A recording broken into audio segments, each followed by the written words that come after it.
Puntualidad de la doctora Adrián, que estaba con nosotros a las 4:15 de la tarde, porque bueno, querían tomar previsiones y ocurre que no había nada de cola en la carretera panamericana, pero lo apreciamos muchísimo, gracias.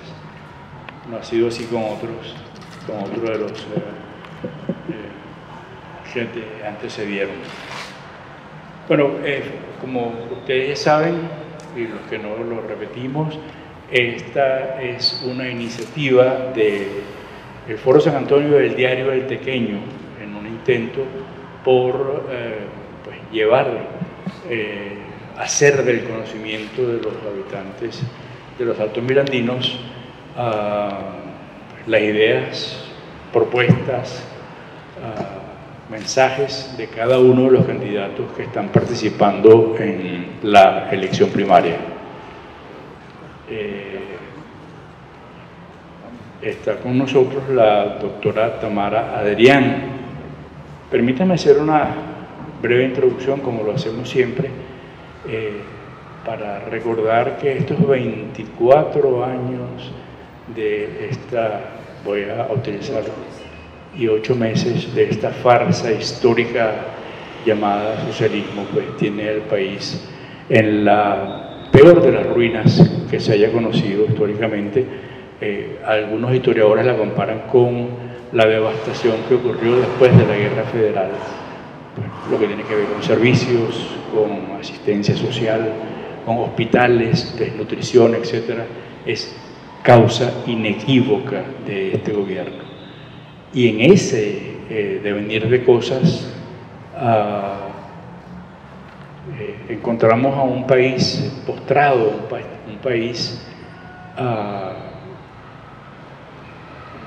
desesperanzado, con la creencia firme de que nada más se podía hacer y que esta gente iba a perpetuarse en el poder. Conversaba con la doctora Adrián y le decía que nosotros somos militantes de la unidad y decíamos en diversos foros que los políticos nos debían la unidad, era una deuda con los ciudadanos. Bueno, en ese devenir de cosas y en medio de ese cansancio también producto de la pandemia y producto de la desesperanza aprendida, como dicen los psicólogos también, pues hubo una iniciativa por movilizar a un grupo importante de nuestros dirigentes hacia la unidad. Se crea la Coalición Nacional de Primaria y comienzan los candidatos a recorrer todos los rincones de Venezuela, recordando que sí es posible hacerle frente a la dictadura con la vía del voto, con la vía que nunca debimos haber abandonado y que es posible, factible, con un altísimo porcentaje de rechazo. Si le oponemos al régimen un candidato de unidad, tenemos alta probabilidad de darle paso a una nueva presidencia y con ello un gobierno de transición que nos condujera a renovar la democracia, a recuperar la democracia. Bueno, en esas estamos y se ha renovado la esperanza y se ha renovado la fe en la unidad. Uno de esos expositores es la doctora Adrián, que nos hace el honor de acompañarnos. Voy a hacerle una breve presentación de lo que es más conocido de ella. La doctora Tamara Adrián Hernández, de 69 años, se ve más joven, es abogado, profesora universitaria en las universidades UCAP, UCB, UNIMED, graduada en la UCAP. Es activista por los derechos humanos y de la mujer y de las minorías sexuales. Fue diputada a la Asamblea Nacional en el 2015 por la MUT y Voluntad Popular, y ha sido una defensora de los derechos de la mujer y de las minorías. una activista de renombre. Nos sentimos muy honrados que esté con nosotros y le dejo la palabra. Buenas tardes.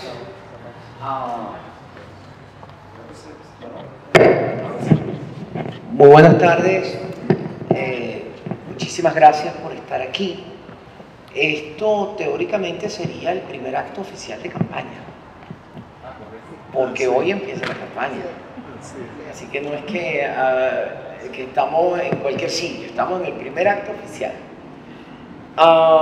Importante porque se nos hace corto el tiempo para pensar en estos 2 meses. Creo que voy a tener que dejarlo aquí, ¿no?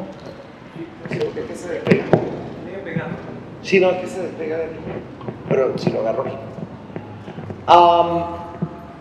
Pienso que después de tantos años dando clases, créeme que esto es casi que accesorio.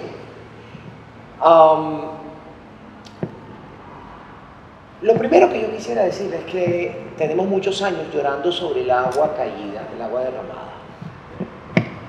Y creo que ha llegado el momento de saber que el agua derramada no merece seguir llorando. Sí, tú lo mencionabas, tenemos un país destruido, hay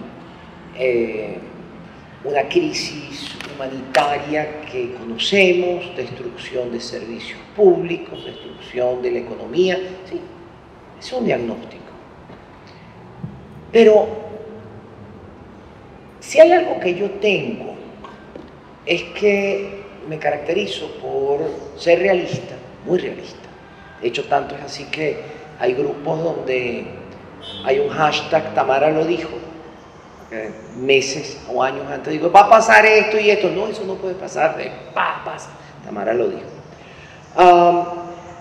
Pero no es que sea bruja, sino simplemente que abro los ojos e interpreto la realidad. O sea que yo soy muy realista. Pero al mismo tiempo me caracterizo por ser una persona muy optimista. El optimismo con el realismo es una combinación importante muchas veces, porque sabes a qué te enfrentas, pero eventualmente ves las oportunidades en eso que otros no ven, sino cómo llorar. Particularmente, siempre hago referencia a un cuento de un vendedor de una persona que trabajaba en una de esas fábricas de zapatos industriales, y el jefe lo quería castigar y lo manda a un sitio en África, a un país muy pobre en África, así como Venezuela, y se encuentra con un país donde llega al país, donde aproximadamente la mitad de la gente o menos usa zapatos. Entonces no hace otra cosa que mandar inmediatamente un email diciendo gracias por haberme enviado aquí, no me hayan enviado como castigo, gracias por haberme enviado aquí. ¿Ustedes se imaginan la cantidad de mercado que podemos construir en este país si solo la mitad de la gente usa zapatos? Gracias por darme esa oportunidad. Esa es la actitud, creo yo, que tenemos que tener. ¿Por qué? Porque cuando tenemos un grado de destrucción como el que tenemos, hay 2 ventajas. Una, la resistencia al cambio institucionales prácticamente desaparecen. La resistencia al cambio ocurre cuando hay una institución, la institución funciona y tú llegas al poder y quieres cambiar la institución. Entonces hay resistencia al cambio terribles y te cuesta mucho trabajo cambiar las actitudes, cambiar las estructuras, cambiar las funcionalidades que tiene esa organización. Pero cuando el grado de destrucción llega a los grados de destrucción que ha llegado Venezuela, las resistencias al cambio necesariamente se ven disminuidas al mínimo, por lo que tenemos unas oportunidades enormes de construir una nueva Venezuela de cero, con pocas o ninguna resistencia en muchas organizaciones. A veces digo yo, es cambiar las instituciones en instituciones, es decir, en estar hacia adentro a ir hacia afuera, en relacionarse con la gente. Esa es la primera consideración para que entiendan desde la perspectiva que voy a tratar de hablarles brevemente en esta tarde de los Altos Mirandinos. Para reconstruir a Venezuela, o a mí no me gusta reconstruir, para construir la nueva Venezuela, es más fácil construir que reconstruir. Los que tienen una casa y hayan tratado como yo de medio repararla en estos tiempos, cuando de pronto tú te das cuenta, wow, mira cómo está la humedad, wow, mira cómo está el baño malo, tal, y te das cuenta de que muchas veces es más fácil construir que reconstruir. Entonces, vamos a construir, no vamos a pensar en reconstruir. Reconstruir además significa volver hacia atrás en muchas cosas y creo que si hay una característica del siglo XXI es que hemos dejado atrás demasiadas cosas. Yo siempre decía que cuando este cuarto de siglo comenzó, y desafortunadamente hoy se me olvidó traerlo, a veces saco un ladrillo de teléfono que tenía yo en esa época, eso así grandote. Dice, mira, esta era la tecnología que existía cuando todo esto comenzó. En el año 98, esto era, este ladrillo que está aquí, era lo que se usaba para los teléfonos, porque además los muchachos ni siquiera lo han visto nunca. Mira, esto es lo que usaban, aquí no había internet, aquí lo más que mandabas era un mensaje de texto, y para mandar los mensajes de texto tenías que darle varias veces a la misma tecla para que saliera una letra. Si tenías la suerte de que fuese la primera, salía de primera, pero si era la tercera, porque había tres letras en cada tecla, tenía que ser ta ta ta ta.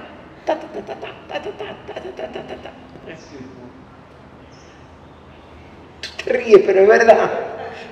Y eso hace un cuarto de siglo. Un cuarto de siglo es casi el tiempo que estuvo Gómez en el poder. 27 años. Que se considera la dictadura más larga que ha tenido Venezuela.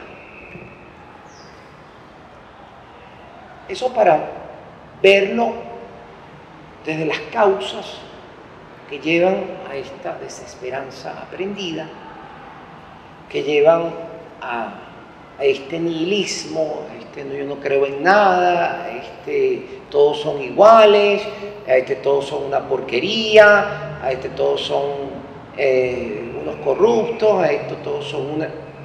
Eso, básicamente. Yo tengo, y le decía a Pedro algo antes de comenzar, un dicho de vida, y es que no sea por algo que yo he dejado de hacer. Si las cosas no cambian, que no sea por algo que yo he dejado de hacer. Que sea por algo que yo no he podido cambiar.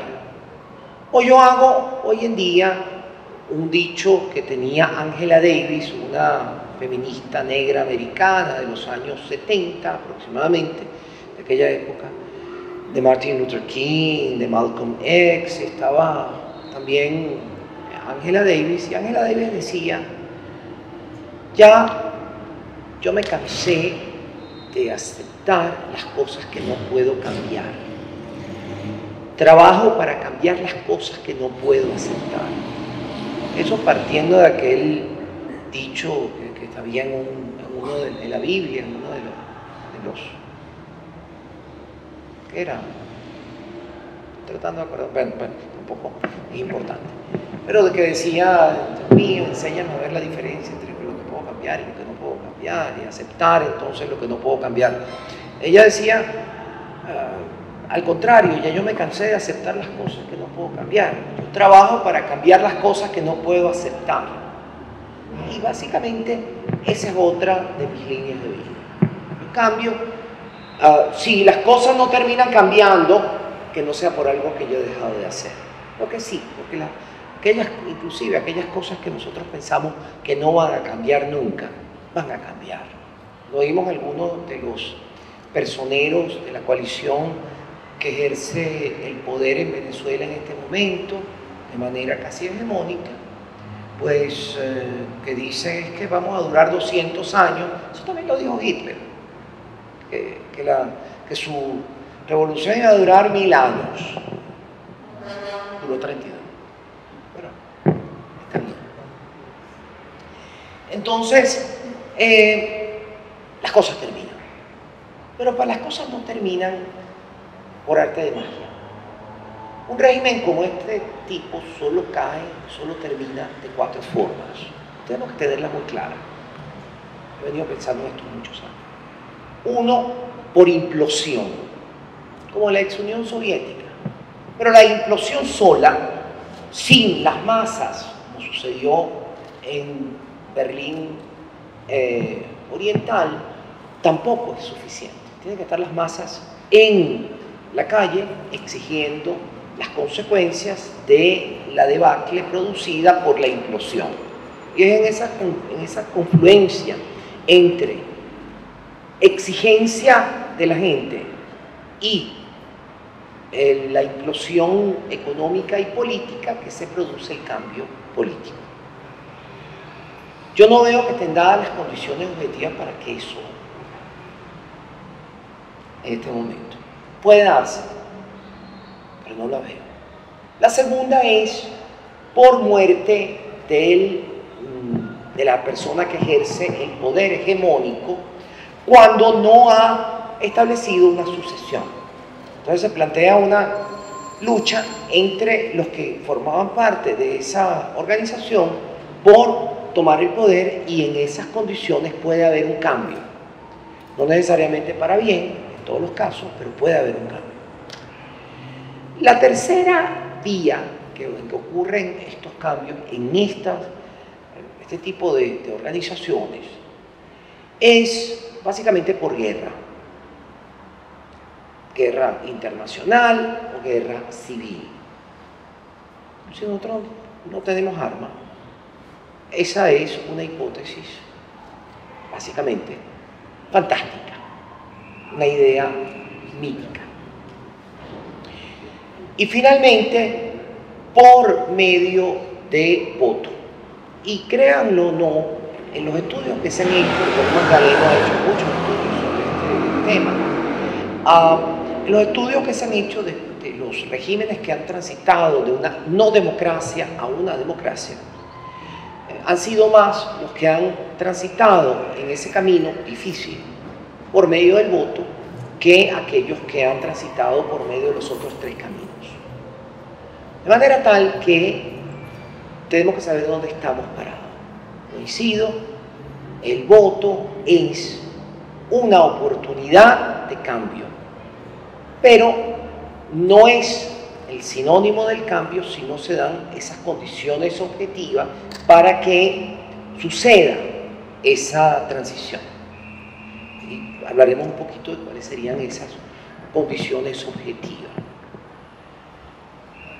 Como ven, mi discurso nada tiene que ver con un discurso politiquero, sino que yo quiero que la gente entienda dónde estamos y la seriedad con que tenemos que enfrentar un proceso, a los fines, si queremos lograr el cambio, de lograr ese cambio.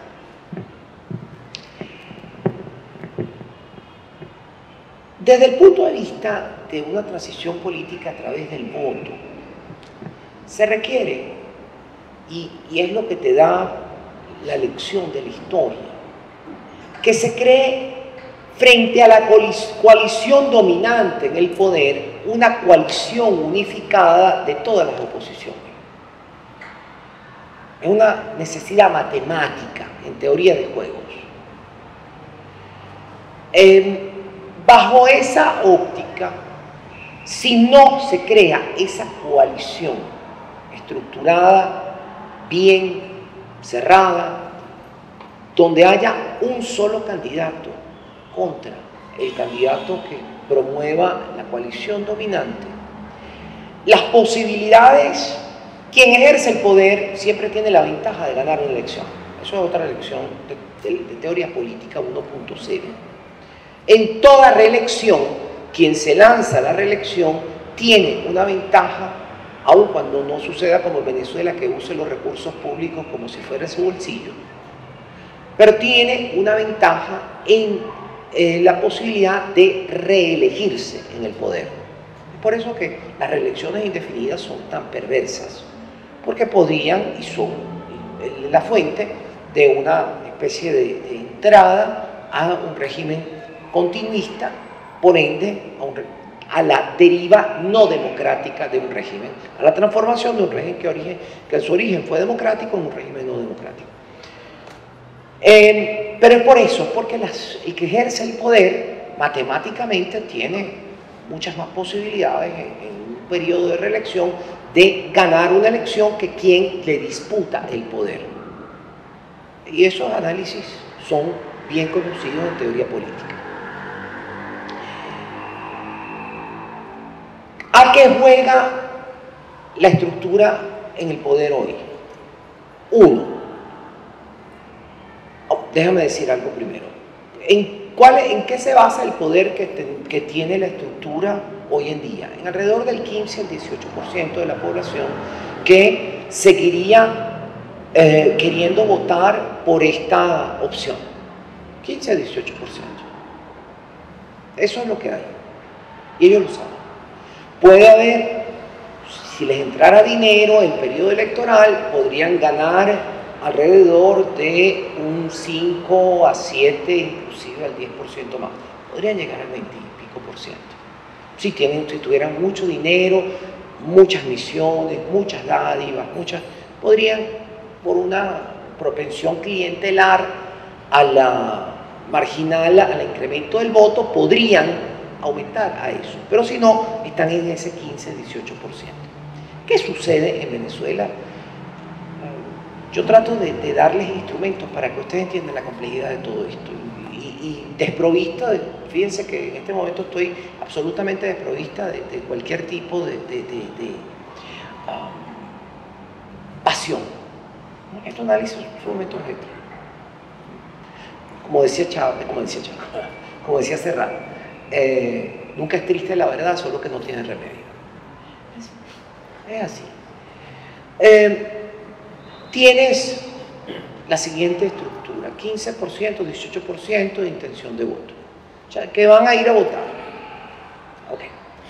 Tienes un padrón electoral de 21 millones aproximadamente de personas, de los cuales se estima que entre 4 y 5 millones se han ido de Venezuela, por lo cual se reduce de 21 millones a 16 o 17 millones. En cualquier sitio ahí, en el medio, entre 16 y 17 millones. ¿Cuál es la mitad de, vamos a poner 16, que es más fácil? 8 millones. Si logran bajar la participación electoral por debajo del 40%,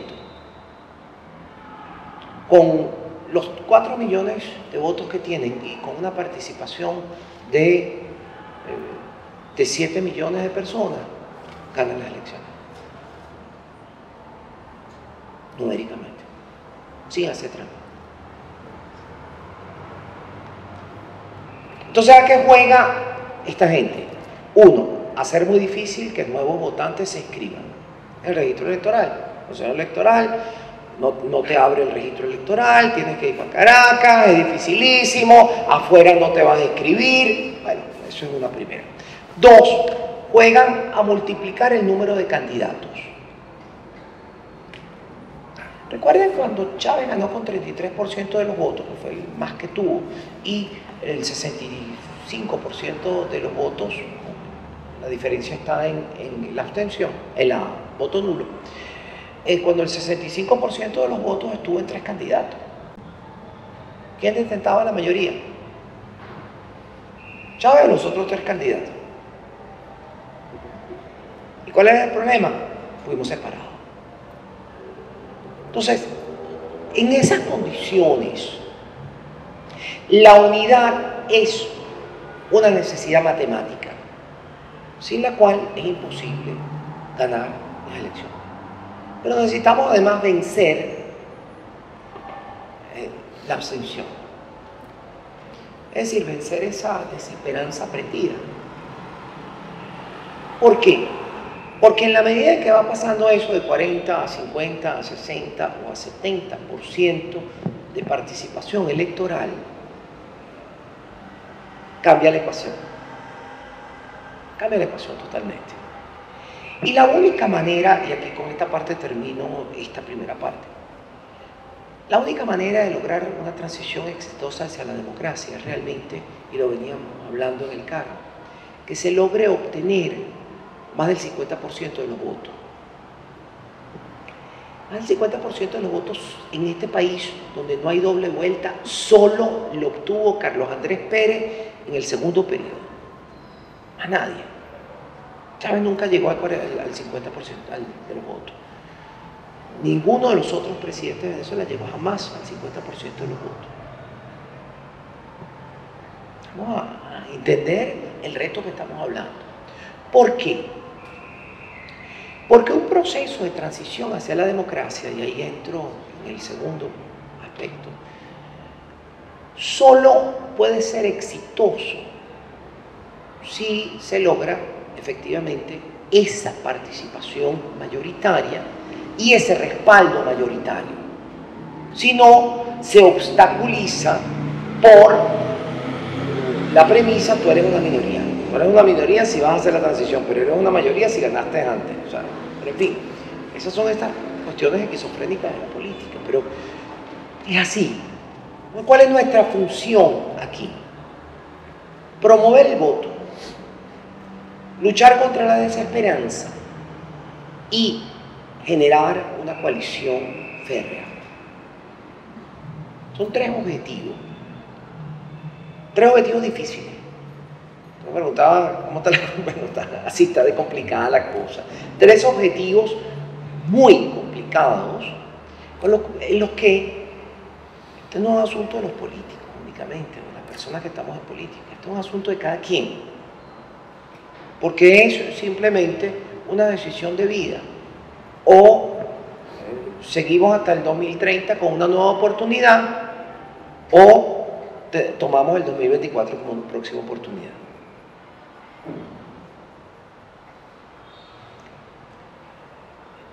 De aquí al 2030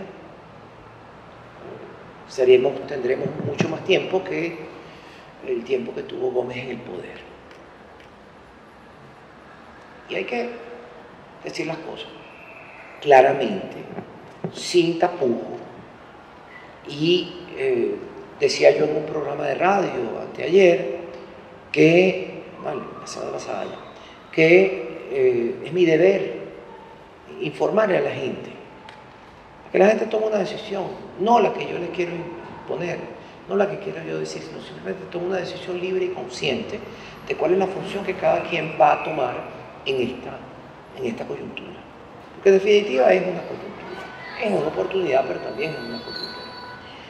Ahora, clavo pasado, no vamos a seguir llorando sobre el agua derramada, no vamos a seguir dando análisis políticos. ¿Qué estoy proponiendo yo?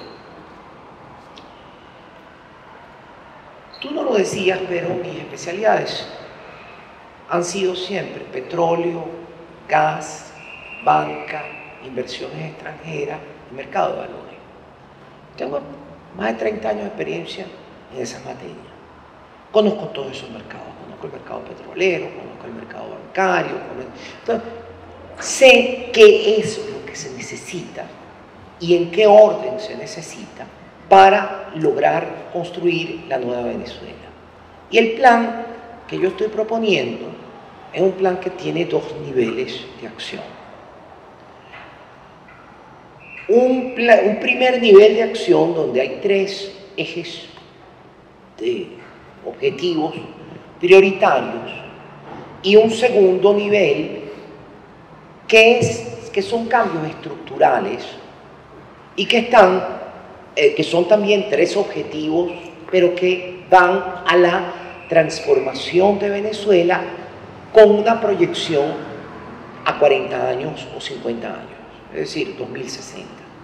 es la transformación del sistema que vemos en Venezuela, de lo que existe en Venezuela.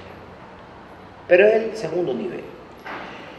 Pero para que este segundo nivel se dé, necesitamos organizar el primer nivel de acción, que se distribuye en 3 ejes. 1, transición hacia la democracia. 2, reinstitucionalidad. 3, servicios. ¿Por qué?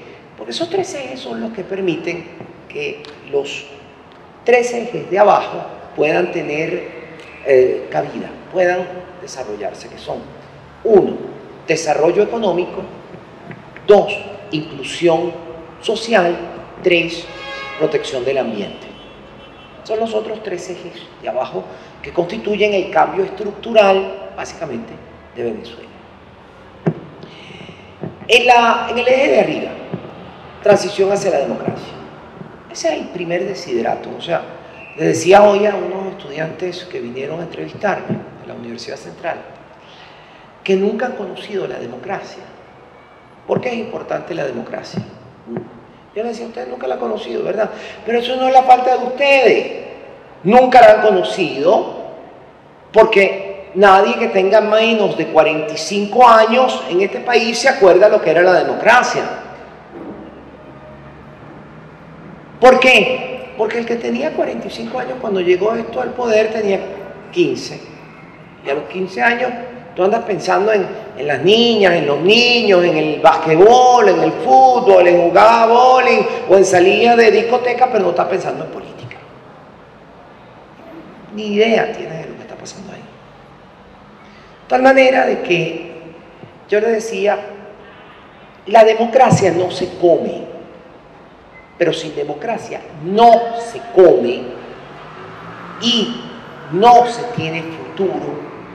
Y no puedes tú proyectarte en un país hacia el futuro. Por ende, tus estudios no tienen ningún sentido, porque si tú no le ves sentido a los estudios, no le ves sentido a la vida, no le ves sentido a la proyección como persona. Entonces, transicionar hacia la democracia, salir de un sistema. La gente me criticaba en el foro de la Católica porque yo dije que esto no era una dictadura. No, una dictadura, porque las dictaduras, los regímenes, hoy en día, desde el punto de vista de teoría política, tú divides los regímenes en regímenes democráticos, regímenes híbridos y regímenes no democráticos. Y los regímenes no democráticos van desde las dictaduras tradicionales que llevan por un acto de fuerza hasta, por ejemplo, los reinados absolutos, que estábamos hablando de los reinados constitucionales o de los principados absolutos. Hoy en día existen principados constitucionales y estábamos hablando del problema de España, por ejemplo, como estructura con un reinado constitucional y elecciones. Pero eso no es un régimen, pues ni mucho menos un régimen no democrático, un régimen democrático, con sus particularidades. Pero ¿qué tipo de regímenes no democráticos hay? Bueno, están las autocracias, las plutocracias, las autocracias del nuevo cuño, las autocracias tecnológicas. Yo siempre digo que esto es una autocracia tecnológica porque basa su poder en el control de la gente, pero no por la forma en que los cubanos siguen controlando a la gente, que son como los comités de defensa de la revolución, sino a través del carnet de la patria. Y eso es un método tecnológico de control de la población. Vamos a estar claros. ¿Y cómo lo hace? Bueno, que si no te llega el bono, que si no te llega la bolsita CLAP, que si no te llena, no puedes sacar con la huella digital para comprar la gasolina, que es subsidiado, que no puedes hacer cualquier otra cosa. Eso es un sistema de control que te lleva a que mi calificación de qué es lo que estamos viviendo, que eso no tiene importancia para la gente, porque es un régimen no democrático, pero es una autocracia tecnológica para mí. Que lo puede discutir o no, pero es, como le digo yo a la gente, mira, eso no tiene importancia, eso tiene importancia para sentarnos en un salón de clase a debatir cuál es la estructura, la naturaleza jurídica del régimen, pero eso tiene poca importancia desde el punto de vista práctico. Los otros regímenes híbridos y los regímenes, nosotros pasamos de ser una democracia a un régimen híbrido y luego a una no democracia. Y eso fue un paso lento. Esto no se estableció de una sola ocasión, sino fue un paso progresivo a esta pérdida de la democracia. Entonces, el restablecimiento de la democracia, bueno, sí, ¿qué es lo que sucede? Necesitamos crear las condiciones para reconciliar el país en ese tránsito con una coalición lo más amplia posible, porque fíjate que le digo yo a la gente que tiene otras visiones, sí, llegaste a Miraflores, 5 de enero del 2025, te sientas en Miraflores y tienes el Tribunal Supremo de Justicia en contra, la Asamblea Nacional en contra, la Fiscalía en contra, la Contraloría en contra, los militares en contra. Cuéntame cómo sin una coalición vas a lograr el objetivo. Cuéntame. Yo doy el ejemplo aquí. Este señor que está aquí, que me acompaña en el equipo promotor, en el equipo de campaña, es del chavismo. Esta señorita que está aquí viene de Primero Justicia. Esta señorita que aquí viene de un chavismo disidente en alguna de, no, bueno, pero digamos de grupos que en alguna ocasión estuvieron cercanos al chavismo y que hace muchos años ya se separaron del chavismo. Y así sucesivamente. ¿Por qué? Porque yo creo en eso. Yo decía en una entrevista en estos días que yo no me quería imaginar la cantidad de personas que en estos años, la cantidad de resentimientos que se han creado, que estamos criando en alguna familia, en algún sitio, otro Jorge Rodríguez y otra Delcy Rodríguez, que quieren tomar exactamente la misma posición para vengarse de la muerte que le dieron al papá en una de las celdas del SEBIN o en la tumba. ¿Es o no? Entonces, si entramos en el mismo círculo, ese círculo de la venganza, que es distinto de no querer justicia transicional, eso es otra cosa. Pero si entramos en el círculo de la venganza, lo que vamos a producir es exactamente el mismo resultado de aquí a 15 años. El mismo problema. Y si queremos salir de este círculo, tenemos que romper la lógica. Y la única manera de romper la lógica, fíjate cuánto le está costando a los colombianos con el proceso de paz. Lo difícil que ha sido para ellos encontrarse, reencontrarse, luego de tanto sufrimiento, tanta muerte. Que sea algo fácil, no lo es. Pero sí, para lograr la transición hacia la democracia tiene que hacerse en una coalición amplia.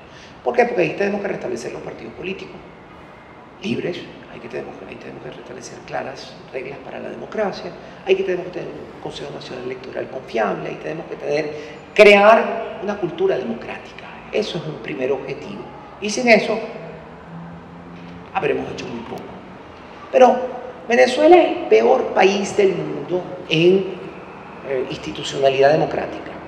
Cuando yo le cuento a la gente lo que pasa en este país, en alguna conferencia por allá afuera, la gente no lo puede creer, porque es que la propaganda es tan buena que ellos han hecho creer que esto es una cosa maravillosa y que todos los que hablamos mal somos unos traidores de la patria y todo lo demás. Toda persona crítica lo que está diciendo es mentira sobre un país próspero y la verdad que hay que decir sobre Venezuela próspera y Venezuela pujante y Venezuela con grandes empresas que producen todo y que... Ya saben. Pero cuando tú dices, por ejemplo, que el Estado de Derecho en Venezuela ha desaparecido, que en Venezuela los jueces tienen ya 25 años digitalizados, es decir, tú juez, tú no juez, tú ahí arriba, tú ya no estás arriba, con criterios absolutamente relacionados con la obsecuencia, con la sumisión política, que lleva a lo que sabemos está sucediendo con la justicia. ¿Usted cree que vendrá algún inversionista a meter medio partido por la mitad en este país cuando no sabe si puede acudir a la justicia si quieren echarle una broma. Jamás, no meterá nada.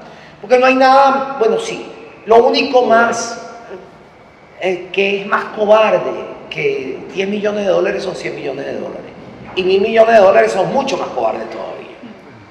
Y necesitamos muchos miles de millones de dólares. Y en un país donde no hay institucionalidad democrática, donde no hay Estado de Derecho, donde no hay separación de poderes, tenemos que restablecer la separación de poderes, no va a venir la inversión. Quienes dicen, vamos a lograr hacer un país potencia, eso me parece alguien que decía eso, un país potencia porque va a venir nuevas inversiones. No, fíjense que esta gente tiene años diciendo, no, va a venir nuevas inversiones y tal, y qué sé yo. Crearon hasta una ley que permite al presidente de la República firmar acuerdos secretos que derogan todas las leyes de la República. Es la ley esta, antibloqueo, de la llamada Asamblea Constituyente. ¿Y dónde están esas inversiones? Acaba de salir en Gaceta en estos días las nuevas zonas especiales. ¿Ustedes han visto que funcionan esas zonas especiales? No hay nuevas inversiones. Por más que quieran haberla, ya después de 7 años, después de 5 años de ese intento, de ese invento, la realidad es que no ha venido ni medio partido por la mitad a invertir en este país, salvo lo que llamamos en teoría económica las capitales golondrinas. ¿Y qué son esos capitales golondrinas? Los que vienen y se van. Normalmente producto del narcotráfico, de lo que llamamos economías subterráneas. Es decir, la economía subterránea puede ser legal o ilegal, eso va desde el abulonerismo hasta el tráfico de personas y el tráfico de drogas y todo lo que usted quiera poner en el medio. Corrupción y todo lo demás. Eso es lo que llamamos la economía subterránea. Que en este país produjo esa burbuja que vivimos en algún momento del 2019 para acá y que ya se pichó. Toda esa burbuja desapareció. Y lo estamos viviendo. 46% menos de consumo de alimentos, 52% menos de consumo de bebidas alcohólicas, 62% menos de consumo en restaurantes, que se crearon toda esa cantidad de restaurantes, más de 6.000 restaurantes que crearon de locura en toda Venezuela. Eso está cerrado, porque nos acabó la... Entonces, ¿dónde están las grandes inversiones? No van a venir, porque no hay Estado de Derecho. Pero no hay presupuesto ni rendición de cuentas desde el año 2011, 2012, en Venezuela. No hay presupuesto público. Por ende, no hay rendición de cuentas. Cuando yo le digo a la gente que en Venezuela no hay presupuesto ni rendición de cuentas. El viernes pasado en Medellín me preguntaban ¿cuándo son las elecciones en Venezuela? Y yo le dije, no sé. Cuando le salga la tapa de la barriga a la gente convocarla. ¿Cómo que no sabe? Que nosotros sabemos cuándo son las elecciones hasta el 2040. Sí, nosotros no sabemos cuándo son las elecciones del año que viene. Y la del siguiente. Pero que eso no puede ser posible. No puede ser posible. No debería ser posible. Deberíamos saber cuándo son las elecciones hasta cuando sea. Eso es la institucionalidad, eso forma parte del proceso ese de reconstrucción de la democracia. Pero por el otro lado tiene entonces que en Venezuela, contratación pública, eso es totalmente oculto. Entonces, tener transparencia y rendición de cuentas en la contratación pública, que es la primera causa de corrupción, es indispensable si queremos tener un país que tú puedas entrar a cualquier página web de cualquier gobierno, de cualquier ministerio y sepas con quién ha contratado, por qué medio, de qué procedimiento, cuál fue la licitación, cuál es el monto, quiénes son los, que si es una empresa, quiénes son los socios, quiénes son los últimos beneficiarios, quiénes son los directivos, quiénes son, tiene que tener. Pero es que eso no es un invento de los países ultra mega desarrollados. Eso es lo que tú tienes aquí al lado de Colombia, eso es lo que tú tienes aquí al lado de Ecuador con todos sus problemas, eso es lo que tú tienes ahí en Panamá, eso es lo que tú tienes en casi toda la región.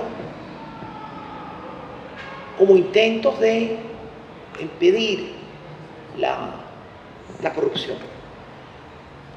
La esquizofrenia fiscal. La esquizofrenia fiscal no solamente son lo que ahora se dieron cuenta y entonces les aprobaron esa ley de armonización fiscal, que tiene unos defectos horrendos desde el punto de vista estructural, que privilegia al gobierno central sobre los gobiernos locales, que, lo estoy viendo a ellos porque son los que tienen, que hacen, pero es que efectivamente hay un problema estructural, pero el problema estructural viene de que nuestro Producto Interno Bruto hoy en día es ligeramente por encima del de Haití y por debajo del de Honduras. Nosotros somos el segundo país más pobre de América Latina. Nosotros no lo queremos reconocer. Es decir, para poder salir de donde estamos tenemos que reconocer esa situación. Somos un país, somos muy pobres. Y ese 85% de pobreza que tenemos en Venezuela es producto de que nosotros tenemos alrededor de un presupuesto, de nuevo, no sabemos cuál es el presupuesto, pero un Producto Interno Bruto, no per cápita, sino bruto, de alrededor de 33.500 millones de dólares, que eso es lo que estiman los economistas porque tampoco hay cifras. Un país que estaba acostumbrado a tener mínimo 100, 110 millones de dólares y tuvo sus picos alrededor de 170.000 millones de dólares, cuando los precios del petróleo con Chávez estuvieron alrededor de 150 dólares el barril. Nosotros estamos ahorita con 33.000 millones, si somos 30, bueno, supuestamente somos 30 y pico millones de habitantes, yo considero que somos alrededor de 26, si los tratas de sacar per cápita, eso te da alrededor de 1.500 dólares anuales. 1.300. Somos muy pobres. O no somos pobres. Entonces, de nuevo, como decía hace rato, nunca es triste la verdad, solo que no tiene remedio hasta que le da remedio, hasta que le pones algo para solucionar el problema. Claro, tú no puedes incrementar la recaudación fiscal cuando no hay Producto Interno Bruto. Eso es de brutos. Eso sí es de bruto, creer que tú puedes aumentar la recaudación cuando no aumenta la riqueza. Pero la recaudación está básicamente relacionada con la generación de riqueza. Y las fuentes de recaudación fiscal que no están, eso es otro de mis, les doy sorpresa, eso es otro de mis especialidades, la parte fiscal. Cuando tú tienes ingresos por impuestos que no están asociados a la producción, lo que estás es generando la quiebra de los agentes económicos. Vamos a ponerlo en lo más sencillo. Un impuesto que no está relacionado con la producción. El impuesto que llamamos nosotros de derecho de frente. Eso para que lo entiendan, pero para que entiendan de qué estoy hablando. El impuesto que usualmente llamamos de derecho de frente es un impuesto que no está relacionado con la producción. Ahora, si a ti te aumentan el derecho de frente de tu apartamento, mucho más allá de lo que tú puedes pagar por año, de acuerdo con tus ingresos, a ese agente económico, llegase tú o yo, quedan quebrados. Entonces, en una primera ocasión puede haber un incremento del ingreso, pero inmediatamente eso se repercute en una disminución de la producción general por quiebra o por inviabilidad de los agentes económicos que van a tener sobre su espalda un impuesto de ese tipo.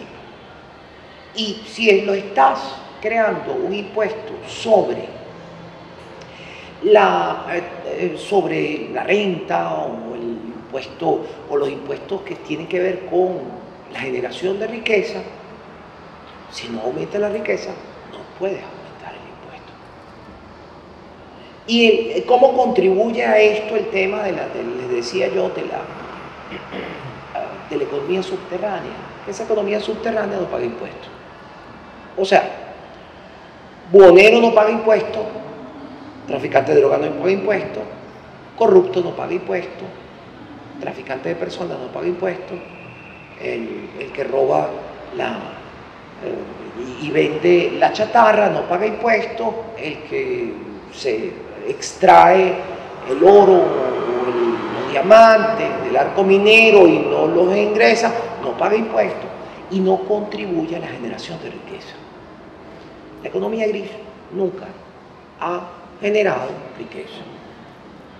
Y de nuevo, nunca es triste la verdad, eso es lo que no tiene remedio, eso es lo que tenemos por delante. Entonces, restablecer la racionalidad fiscal, entendiendo el grado que tenemos de desarrollo. Yo fui al Banco Mundial a reunirme, cosas que la gente no sabe, yo fui asesora del Banco Mundial 4 a 5 años.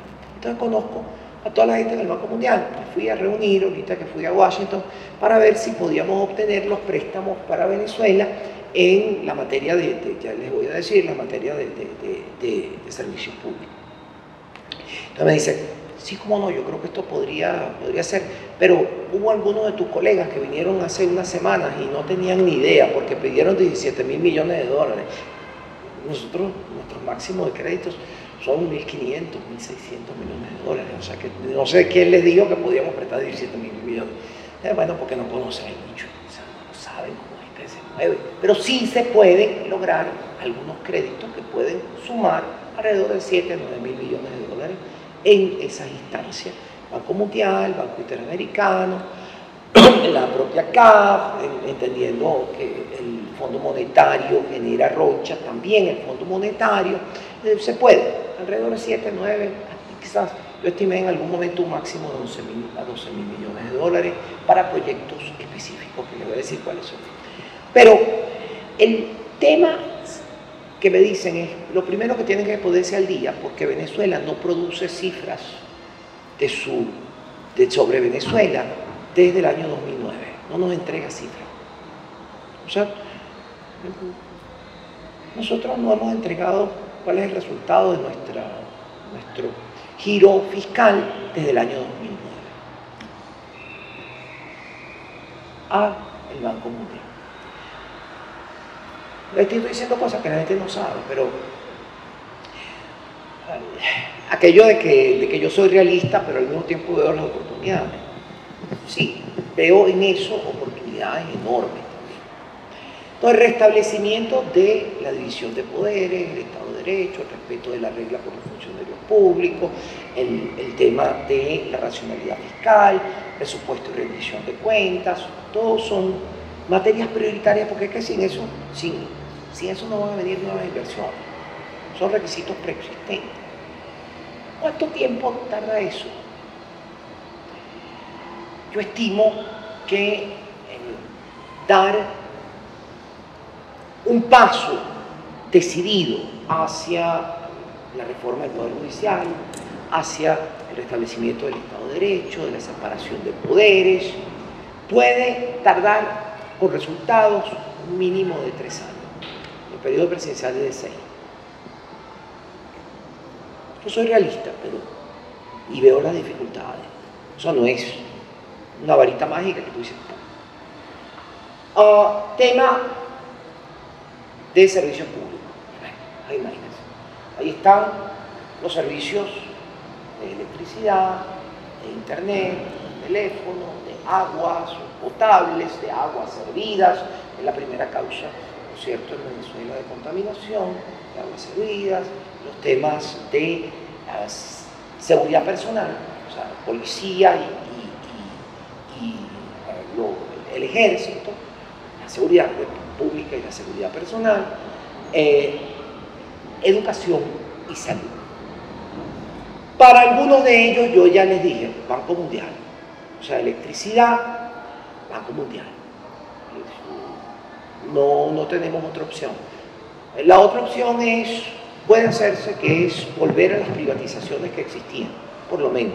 Es decir, esta zona era electricidad de Caracas y durante 70 años funcionó perfectamente. Tacoa tiene ya 5 años parado. y la están desmantelando.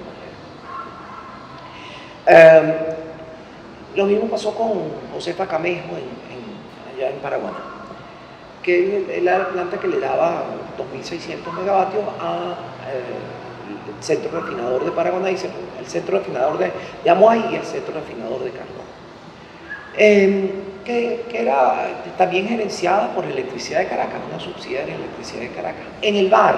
Vamos a volver en el bar, y así. Pero eso está relacionado normalmente con distribución, no con generación. Entonces el problema de generación tenemos que enfrentar otro problema. De las 19 turbinas que hay en el Guri, no sabemos exactamente cuántas, porque todo es secreto en este país, pero estimamos que al menos 8 están fuera de servicio.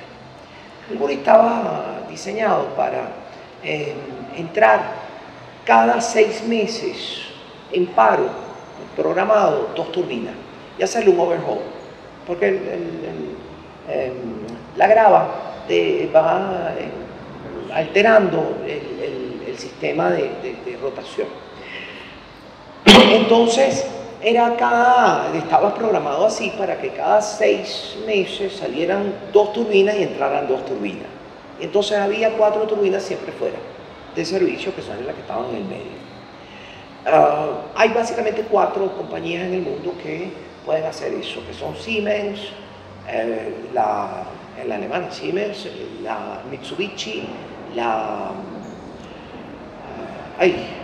también la japonesa también, Hitachi, y la americana, que es la General. Esos son básicamente los únicos que pueden arreglar esa. Esta gente creyó que por los chinos podía hacer esa broma, ¿no? Ya sabemos que no podía.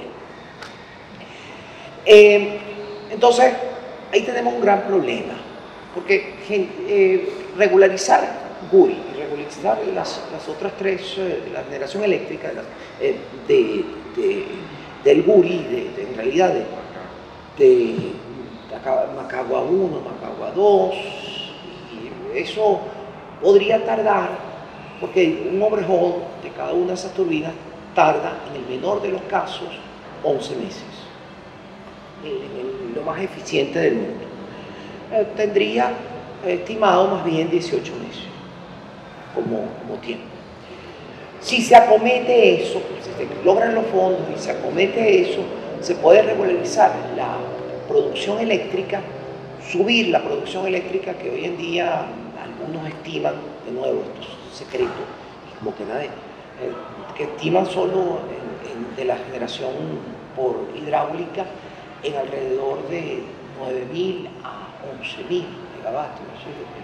Estiman en este momento, de los 18 o 20.000 que se pueden producir. La verdad es que estamos en una situación en la que sí, en 2 o 3 años, después de obtener los préstamos, tú podrías recuperar la producción eléctrica. Y la distribución, también los especialistas dicen que se puede recuperar en un lapso justamente de 2 o 3 años. ¿Por qué necesitamos la energía eléctrica? Porque es que si hay nuevas empresas, se produce un apagón. Si ya no tenemos suficiente energía para el poco consumo que estamos teniendo en este momento, donde no hay empresas prácticamente, y voy a llorar por las empresas de Guayaga, porque justamente murieron gracias a la falta de energía eléctrica.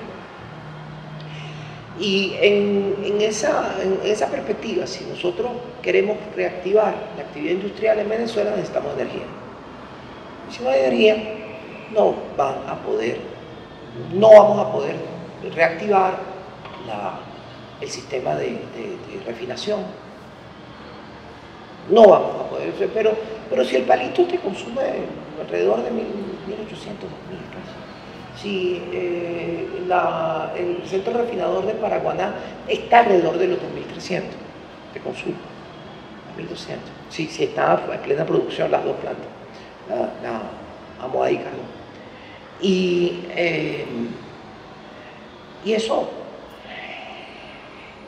lo necesitamos, porque sin eso no hay un apalancamiento del proceso industrial venezolano. Luego, ok, necesitamos dos servicios indispensables. Los demás, aguas servidas, agua potable, tal, qué sé yo. Ahí, el otro día me decía, ¿y usted es capaz de privatizar el servicio de agua? Sí, ya está privatizado, ¿vale? ¿Cómo eso? ¿Cuándo fue la última vez que compraste una cisterna? La semana pasada. Ok, privatizaron el servicio de agua. ¿Cuándo fue la última vez que compraste agua potable para tomar en garrafón? Ayer. Ah, pues, está privatizado el servicio de agua. Lo importante es que tengas un servicio que sea más barato que las cisternas y de manera constante. Y eso cuesta. Y eso no lo puede acometer el Estado en este momento porque no hay dinero. Dos servicios que a mí me preocupan. Uno, el servicio de educación.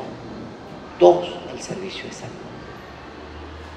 Hay un dicho, si tienes salud lo tienes todo, ¿verdad? Si no tienes educación no tienes nada. Son las dos variables para poder desarrollar un país. Entonces, cambiar el paradigma de servicio de salud y cambiar el paradigma de servicio de educación es indispensable. Crear una educación para el siglo XXI basada en la creación de capacidades efectivas. Una educación no para que la gente sea igual, para la uniformidad, sino para la diferencia, para la creación de capacidades diferenciales. Cada ser humano es diferente, cada ser humano tiene capacidades diferentes y justamente una educación tiene que explotar esas capacidades diferentes de las personas, que son las que en el colectivo redundan en una generación de riqueza mucho mayor. Entonces, ese cambio de paradigma, ¿cómo se logra? Mi propuesta es un porcentaje del IVA, que es un ingreso recurrente, tiene que ir a esos dos servicios que no pueden dejar de prestarse. Empezar a recuperar la planta física de los colegios, crear nuevos colegios, nuevos liceos, recuperar las universidades, todo eso, pagarle a los profesores un sueldo digno, lograr que los alumnos puedan entrar en el sistema obteniendo, de ser el caso, subsidios para la educación. Todo eso es indispensable. Si no, no podemos salir de donde estamos. Es decir, nosotros envejecimos de tres maneras en Venezuela. Envejecimos porque se nos fueron 8 millones de personas, 85% de entre ellas está entre 20 y 45 años. Entonces, por eso envejecimos, por ese lado. Envejecimos porque no hemos tenido acceso a los nuevos conocimientos, a las nuevas tecnologías. A mí me frustra ver cómo las universidades en este país no tienen, cuando tú dices, ah, no, es que tenemos una revista del 2001. La revista del 2001 tiene 21 años, 22 años. Cuando tú en un estudio, en una universidad seria, sabes que tú tienes que buscar de la fecha para atrás. Y lo que normalmente te dicen en una universidad del extranjero es que un artículo que tiene más de 3 años, no los libros tienen una vigencia mayor, pero un artículo que tiene más de 3 años ya es un artículo desactualizado. Es la verdad. Entonces, si nosotros no tenemos, nos envejecimos desde ese punto de vista también, desde el punto de vista intelectual, y nos envejecimos desde el punto de vista de nuestras perspectivas de crecimiento, porque los demás países de la región están transitando rápidamente hacia nuevos paradigmas de producción y nosotros nos estancamos en formas de producción, o nos quieren retroceder inclusive a formas de producción del siglo XIX, o nos estancamos en la forma de producción de finales del siglo XX. Es eso. Entonces, todo eso forma parte de un envejecimiento colectivo que tenemos que reconocer y que tenemos que enmendar rápidamente. ¿Y cómo se enmienda eso? Con la educación. Educación para los que están en edad educativa y educación para los que ya se envejecieron. Es decir, nosotros tenemos que, si queremos que la gente pueda incorporarse en estas nuevas formas de producción, tenemos que darle los instrumentos de conocimiento para que puedan incorporarse en estos nuevos patrones de producción. No estamos hablando de la inteligencia artificial, de nuevas formas de producción, donde prácticamente casi todo está automatizado. Tenemos que estar... le pasa lo mismo, digo yo, que a un mecánico que aprendió mecánica con los carros de carburación. Y de pronto le llega un carro eléctrico ahora. ¿Qué hace? O se reactualiza o busca otra forma de vida. O hace como en Cuba, empieza a hacer las piecitas. Entonces, tenemos ese reto educativo, no solamente para los que están comenzando la educación, sino para los que ya han envejecido en su conocimiento. Eso, volverlos a traer al siglo XXI, o meterlos en el siglo XXI. Eso para la educación y para la salud, lo mismo, parte del IVA, logrando recuperar el sistema de educación, de educación y el sistema de salud. Eso son los requisitos para que pueda haber nuevas inversiones. O sea, que no puede haber crecimiento en Venezuela si no hay nuevas inversiones.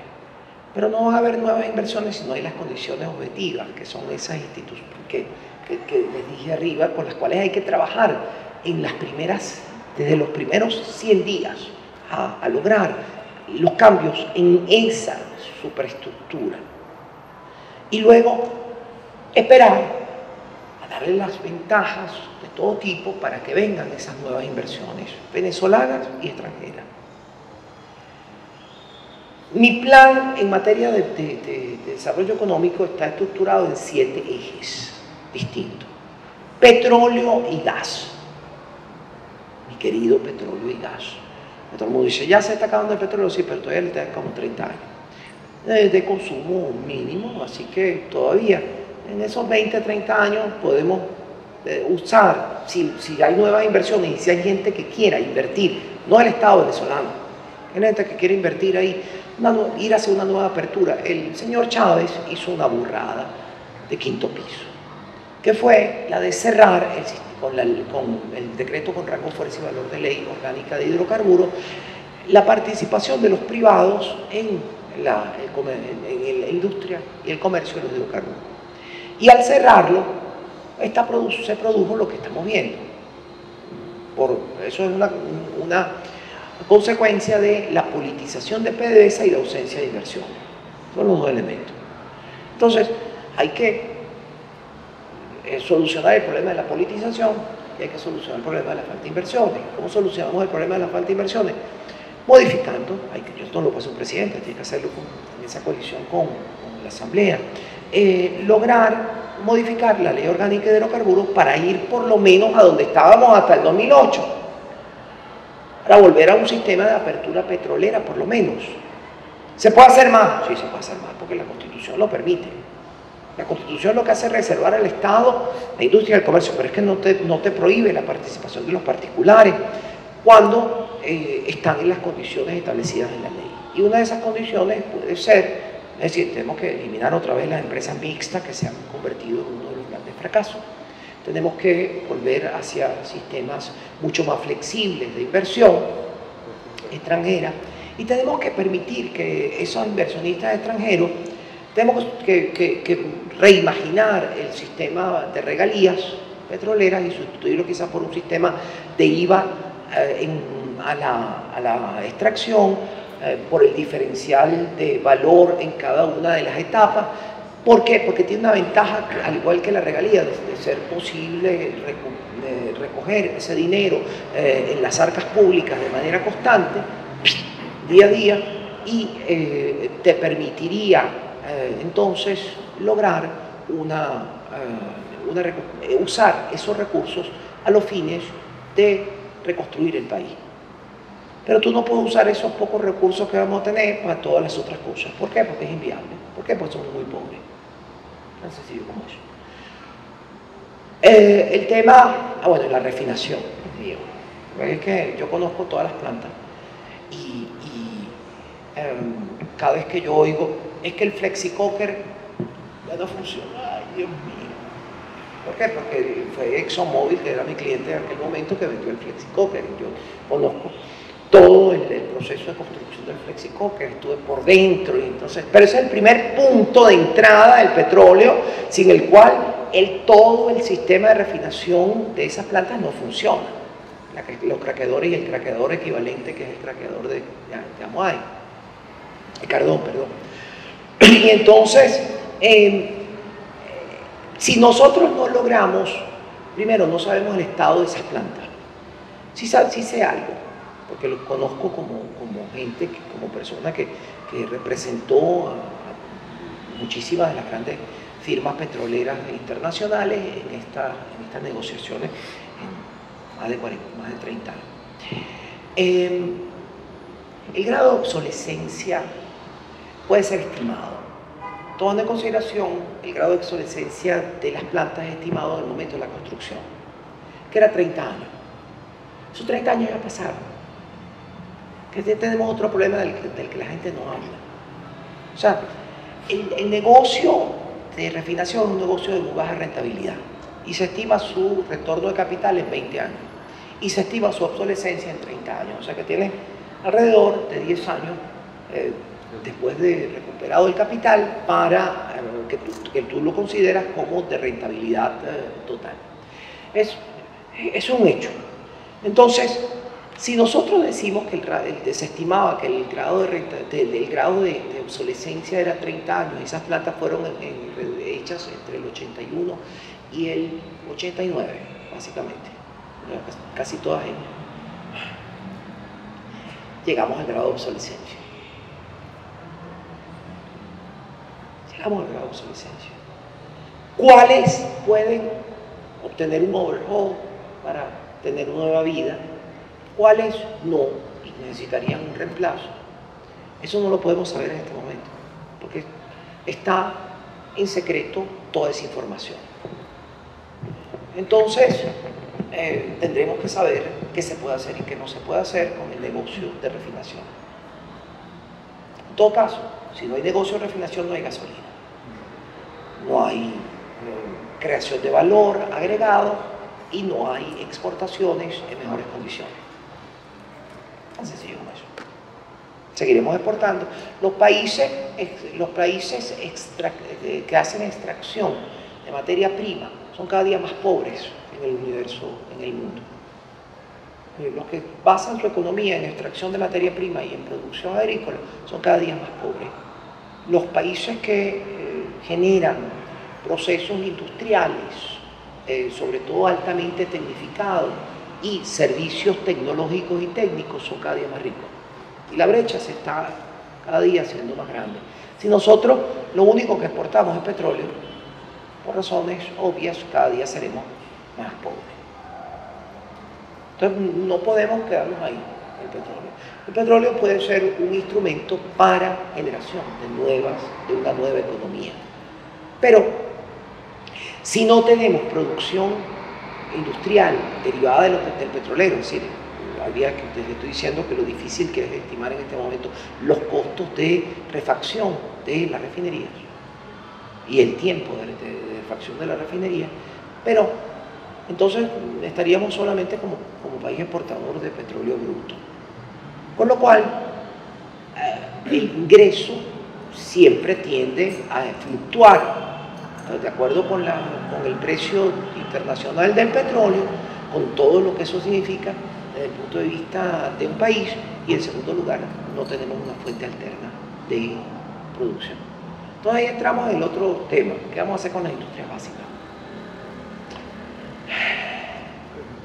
Benalún, Alcázar, Auxilum, Sidor, muertas todas, muertas. ¿Por qué? Porque básicamente las celdas, todas ellas funcionan con celdas, donde se funde el metal. Las celdas prácticamente en todas las plantas murieron por consecuencia de que se enfrió el metal por falta de energía eléctrica. Entonces, ¿qué es más barato? Darle eso, privatizar eso y dárselo a alguien porque la materia prima sí está. O O sea, sigue estando el hierro, sigue estando la bauxita, sigue estando la alúmina, sigue estando, ahí está. Eso se puede sacar. Pero tenemos el dinero para volver a crear esas industrias que hoy en día están destruidas. No.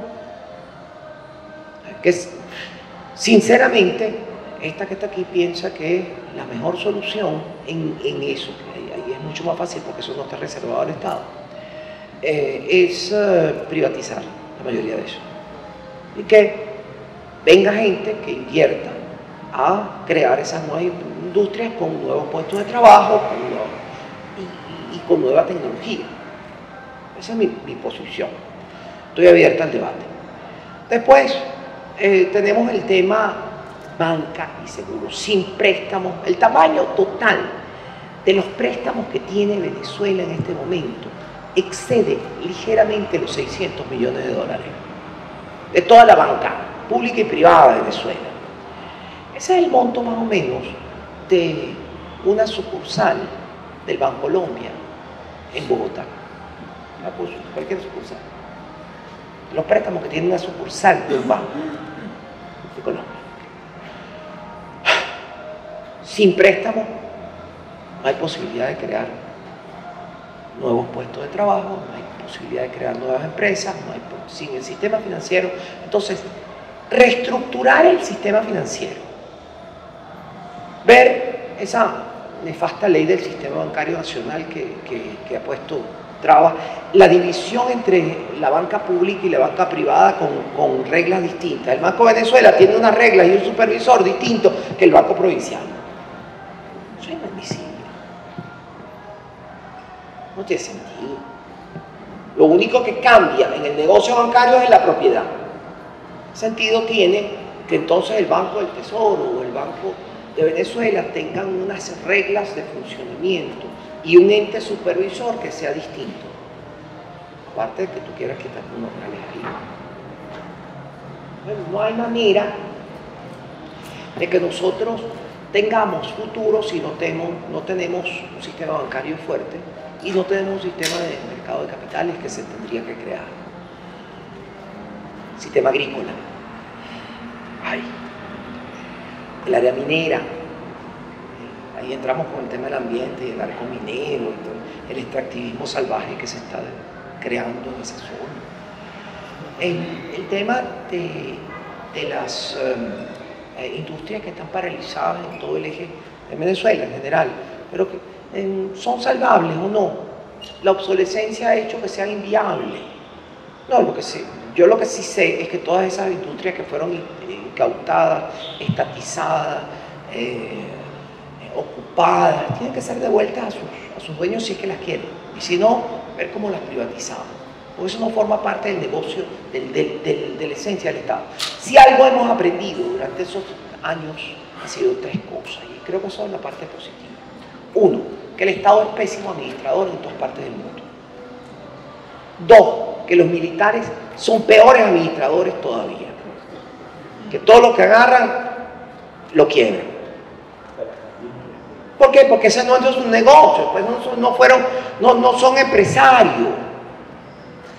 Entonces no tienen idea de cómo funciona el asunto. Bueno, ¿qué sé? Lo que hicieron con PDVSA, o lo que hicieron con Alcázar, lo que hicieron con Benalún, lo que hicieron con Lácteos Los Andes, lo que hicieron con Agropatria, Agropatria, que era grisleña, lo que hicieron con todas. Acabaron con eso. Quedaron sombras nada más.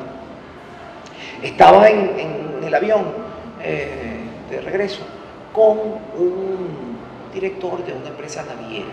Él me dice, yo tengo a mi cargo Venezuela, Colombia, Panamá y Ecuador. En Colombia yo manejo 170 buques semanales. En Panamá yo manejo 200 y pico buques semanales. En Ecuador yo manejo alrededor de 70 buques semanales. En Venezuela yo manejo un buque semanal. Y lo único que yo monto de aquí para afuera es chatarra. Porque están desmantelando todas las plantas que existían y lo que están haciendo es montando esos metales para llevárselos para afuera y venderlos. ¿Quién los vende? ¿Cómo los vende? ¿Le entra al Estado? ¿No le entra al Estado? No me pregunten. Ustedes se imaginarán alguna cosita por ahí. Entonces todo el tema de esas industrias hay que manejarlo seriamente, hacer el inventario, y yo creo que en líneas generales el 100% son privatizables, si es que alguien quiere de ella. Y si no, a lo mejor vamos a tener que seguir vendiéndola como chatarra.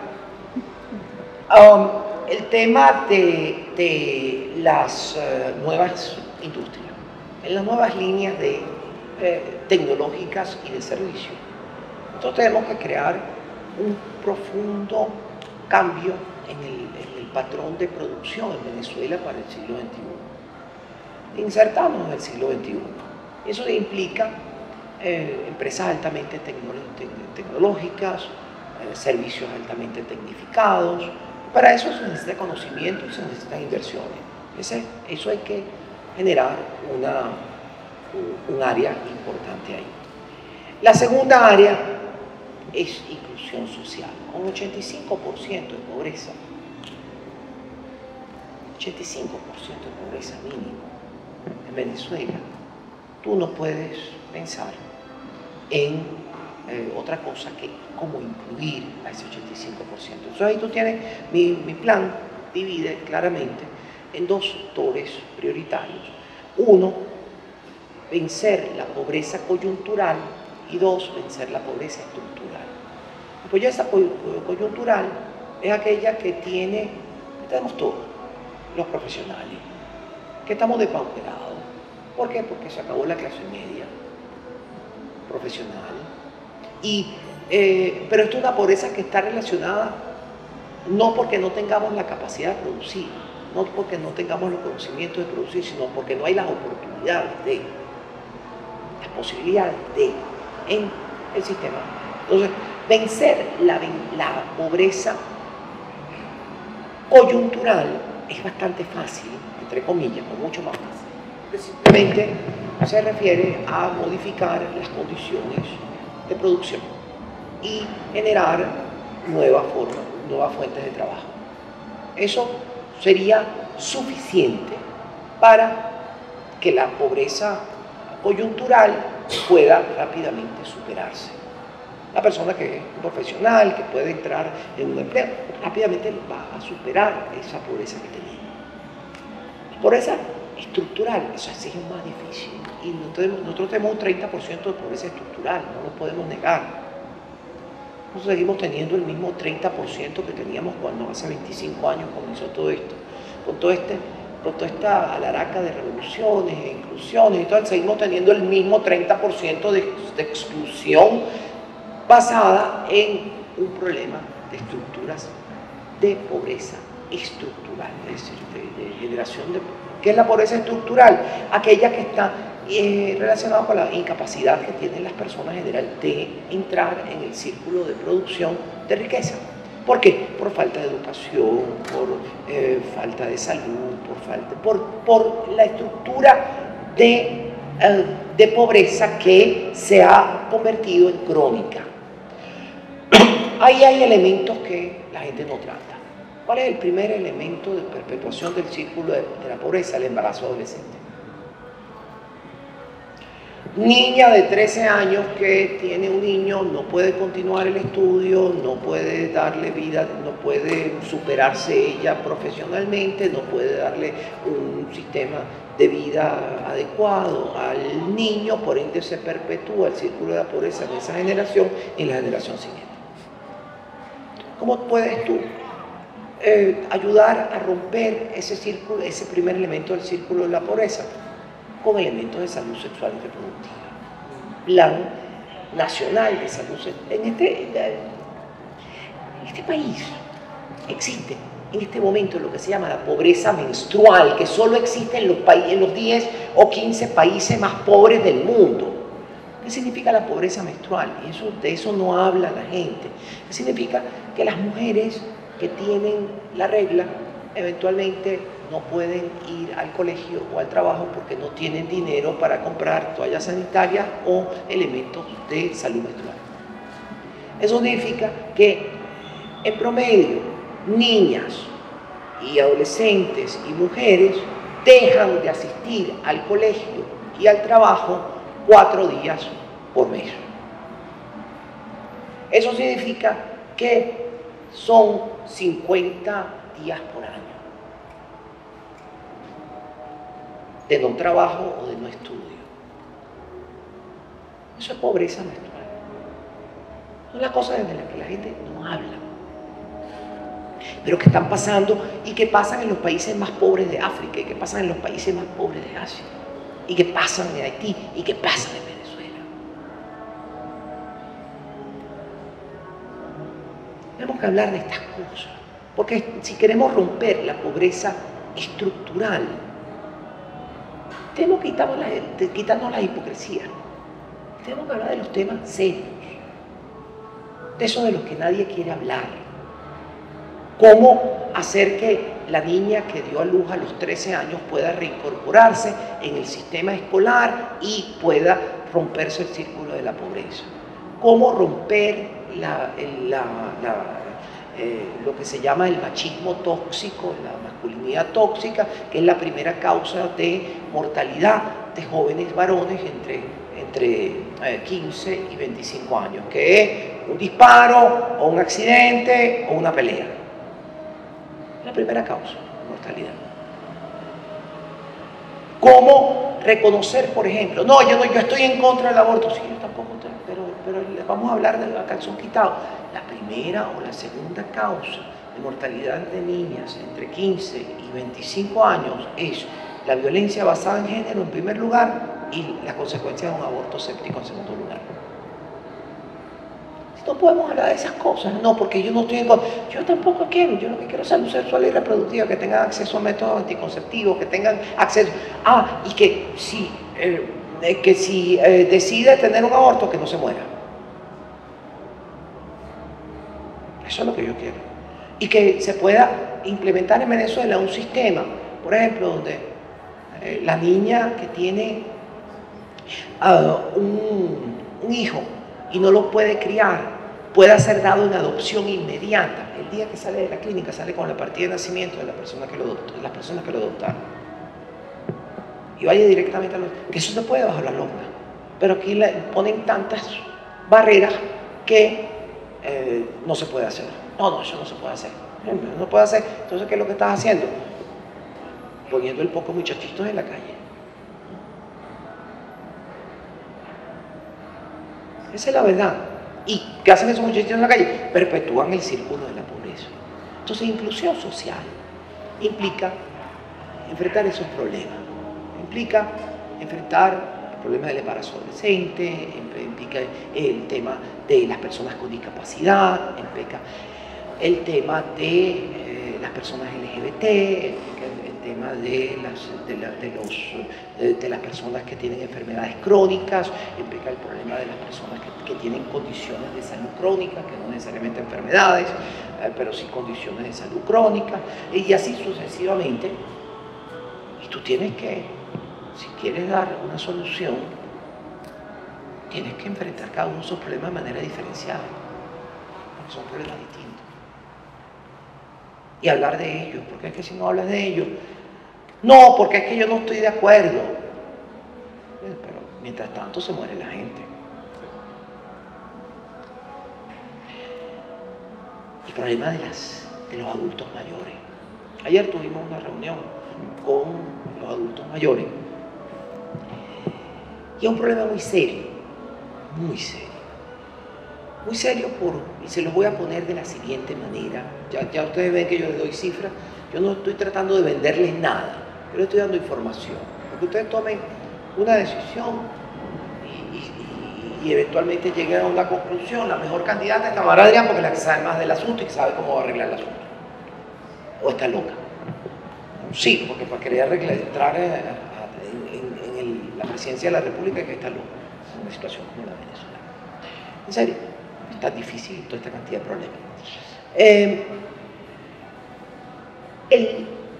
El tema de los adultos mayores pasa por un análisis que ayer yo no le pude decir a esta gente, porque además ellos no lo que iban a querer oír, sobre todo con la última parte de la reunión.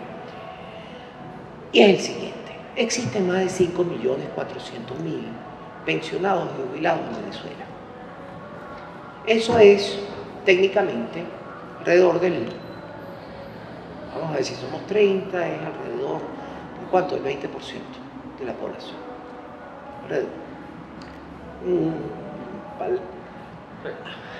Palabras más, palabras menos. Pero el presupuesto en Venezuela, ya les dije, no existe. Pero se filtró un proyecto de presupuesto del año pasado, donde aparecen 6.500.000 funcionarios públicos en el gobierno central. Cuando llegó todo esto al poder eran 480. Pero son más de 15 veces. 6 millones y pico de 6 millones, tantos funcionarios públicos. 652, 13 millones de personas que dependen del Estado. Y no estoy contando los gobiernos municipales, los gobiernos estadales, las empresas del Estado, los institutos autónomos, las empresas ocupadas.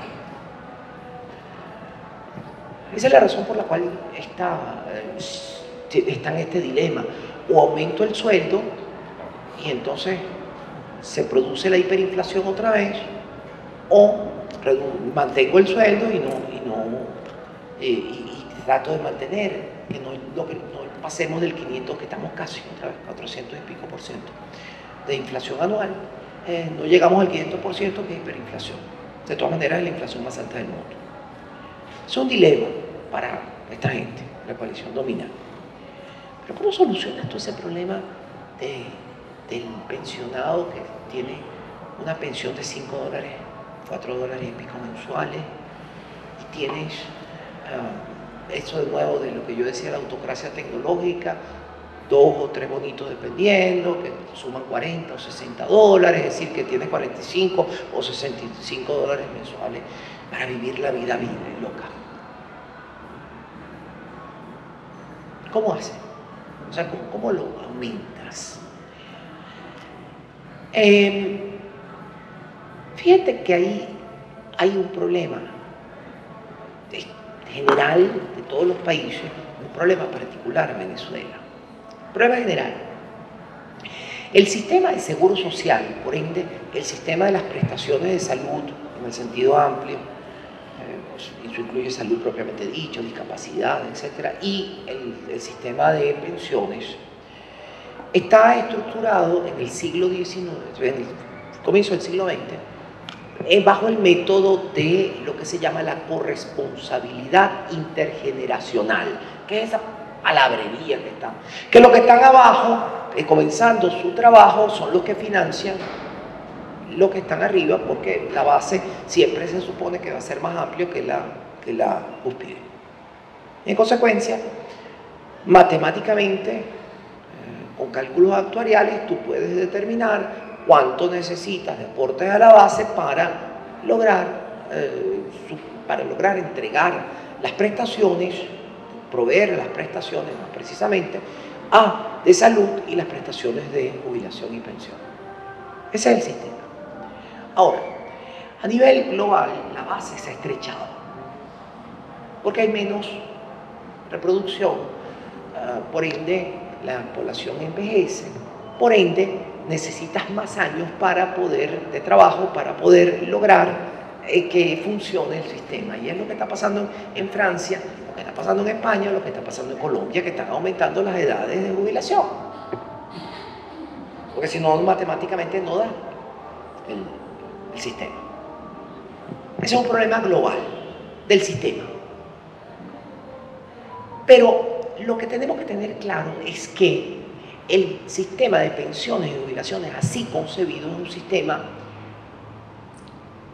donde están tus fondos, como si tú depositaras tus fondos en un banco. O sea, es tu ahorro y lo que el patrono también está acompañando. Tú pones 100, el patrón pone 100. Y son de 200 y son 200 de tu ahorro, de tu dinero. ¿Cuál es el problema en Venezuela? En muchos países, el administrador de ese sistema es el Estado. Es decir, el banco es el Estado, donde va a ver cómo invierte para reproducir ese monto, el administrador es el Estado. Y en otros es un sistema mixto, donde hay privados y públicos, en otros son privados, depende de los países. Venezuela es público. Y se iba a ir en una ley hacia los sistemas mixtos privados, pero que nunca se aprobó allá en el año 2007, 2008. 6. Pues bien, ¿qué pasó? Esta gente se rumbeó, se agarró, se robó, se cogió, desapareció, no sé, pongan el sinónimo que les dé la gana, el fondo de los trabajadores. Es decir, se agarró mi dinero, tu dinero, el dinero. Eso es como si el dueño del banco, donde tú pusiste tu dinero, se hubiera agarrado tu dinero y se lo hubiera usado para otra cosa. Pero ese es tu dinero que se robaron, pues. Entonces, ¿qué pasó en Venezuela? Que ya no es el fondo el que provee las pensiones, que debería ser suficiente para proveer las pensiones, sino que está a cargo del Estado, que se rompió la plata. Por ende, en esas condiciones, si se aumenta la jubilación, está a cargo de dinero inorgánico emitido por el Banco Central, por ende,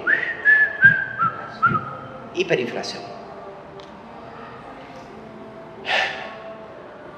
¿Entendieron el problema, verdad?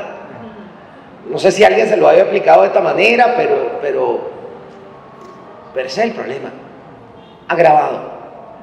Porque nuestra pirámide poblacional, por efecto de la diáspora, se convirtió en una pirámide que tiene la forma de una copa. Es decir, tiene una base, después se reduce entre 20 y 40 años, después se ensancha hacia los 40 años y después se empieza a reducir a partir de los 50 y pico de años. Entonces, de una forma muy curiosa, es como una vela prácticamente.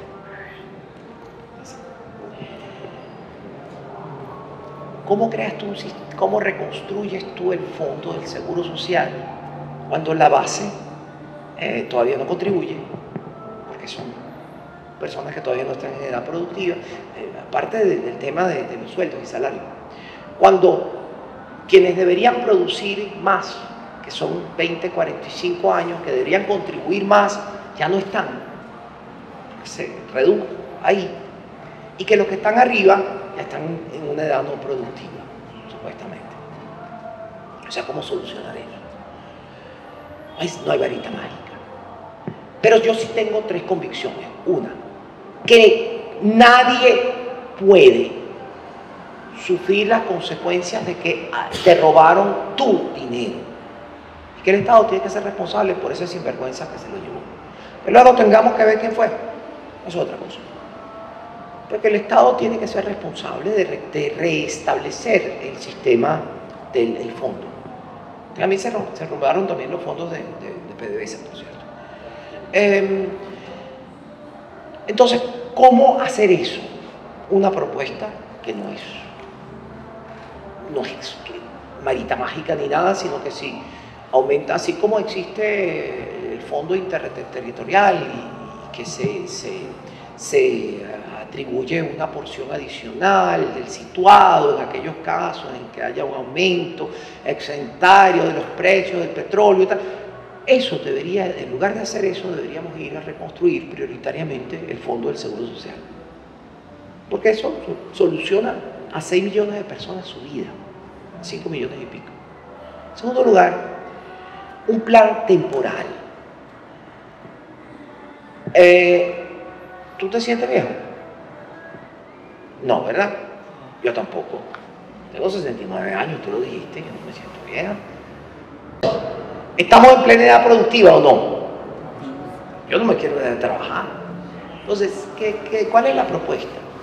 Una propuesta que está basada en lo siguiente. Quien quiera volver al sistema de trabajo ya jubilado, aparte del sueldo que tiene, que va a recibir, además un proceso de actualización que tiene que estar, si necesita actualizaciones de las cuales hablemos, técnicas, tecnológicas, lo que sea. Desde el punto de vista seguro social, de su ahorro, si aporta 10, el patrono va a aportar 500 y el Estado va a aportar 500 para reconstruir su ahorro. ¿Y por qué eso es una carga imposible? No, porque para el patrono eso va a ser deducible del impuesto sobre la renta, entonces desde el punto de vista financiero se convierte en un costo cero, pero soluciona la vida de pensionados y jubilados, y para el Estado es simplemente su responsabilidad por haberse rumbeado. Es decir, porque una cosa es el Estado y otra cosa es el gobierno. El Estado sigue siendo responsable de tu dinero, de mi dinero, que se lo llevaron, que desvanecieron, pero es tu dinero, y hoy no puedes cobrar tu pensión porque es que se lo robaron, se lo llevaron, lo usaron para cualquier cosa distinta, pero no lo administraron, sino que lo llevaron, sacaron de ahí, lo usaron, como si eso fuera un fondo propio. Si tú no logras reconstruir ese fondo y tú no logras establecer un sistema que pueda darle viabilidad a la pensión, eso son, digamos, son soluciones pequeñas que pueden arreglarle la vida a algunas personas que puedan volver a trabajar, no a otras que no estén trabajando. Para las otras hay que volver a reconstruir el fondo. Pero eso es una de las cosas más difíciles que hay. Lo que sí es cierto es que tú no puedes sacar la plata del Estado para pagarle pensiones a 5 millones y pico de personas, más 6 millones y tanto de funcionarios públicos directos, porque el Estado se convirtió en un Estado megacefálico. Las pensiones nunca en ningún país han estado a cargo del Estado directamente, sino a cargo del fondo. Parece que se rodearon. Y por eso es que no es una carga del Estado, es una carga del fondo. Y por otro lado, los funcionarios públicos, 6 millones y pico de funcionarios públicos, hay que producir un sistema de reducción. Y el último punto de este plan está relacionado con el ambiente. El calentamiento global existe. Lo estamos viviendo. Las consecuencias de la destrucción del Amazonas por el arco minero las estamos viendo en indígenas que están contaminados de mercurio, en la muerte de peces, en la contaminación de los ríos, la estamos viendo. Eso no es... el hecho de que Venezuela en este momento no exista ninguna planta de tratamiento de aguas servidas en ninguna ciudad importante, incluyendo Caracas, incluyendo Valencia, que se vierte en el lago de Valencia, y Maracay, que se vierte en el lago de Valencia, incluyendo lo que estamos viendo en Maracaibo y el lago de Maracaibo, que se vierte tanto Maracaibo como la costa oriental del lago vierten sus aguas servidas en el lago de Maracaibo y generan una contaminación de la cual nosotros somos responsables.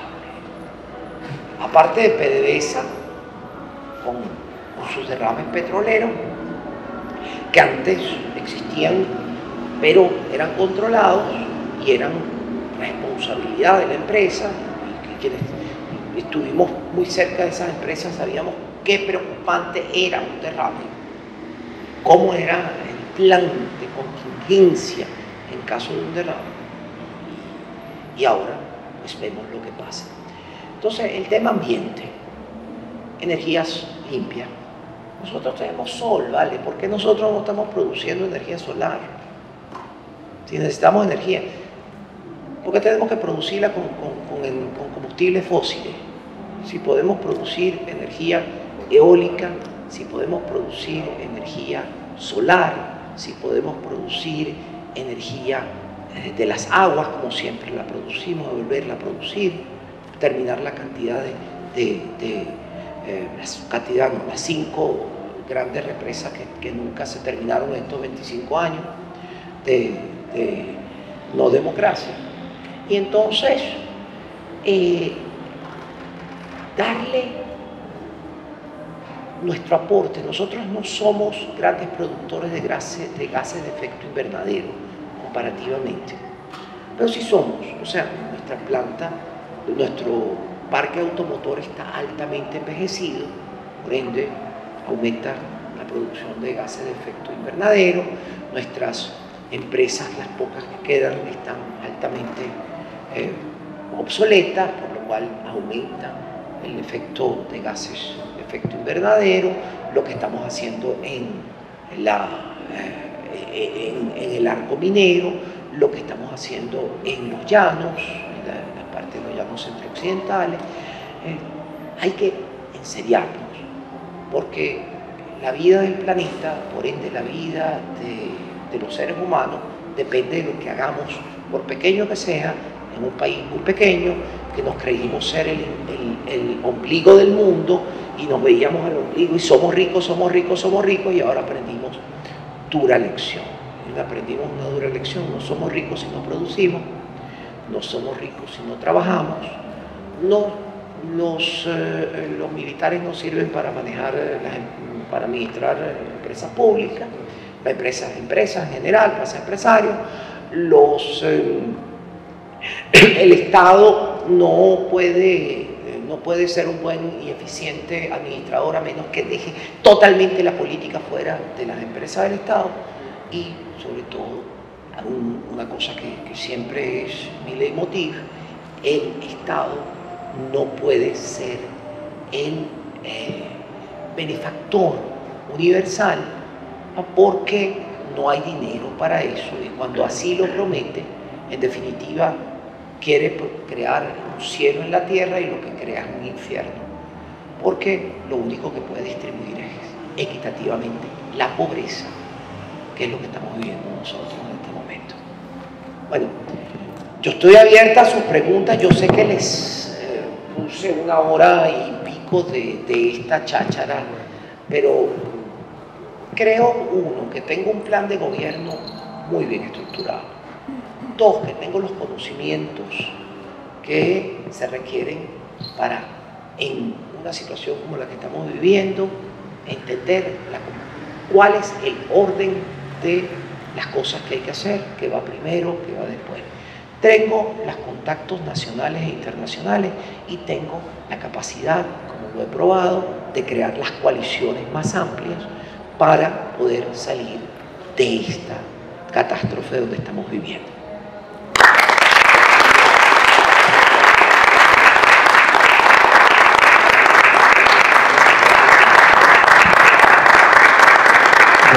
Yo lo primero que tengo que decir es que lamento profundamente lo que se acaban de perder los que no vinieron hoy. No sé, eso no se puede ni contar. De verdad. Y yo, de corazón, pido un aplauso más fuerte para la doctora.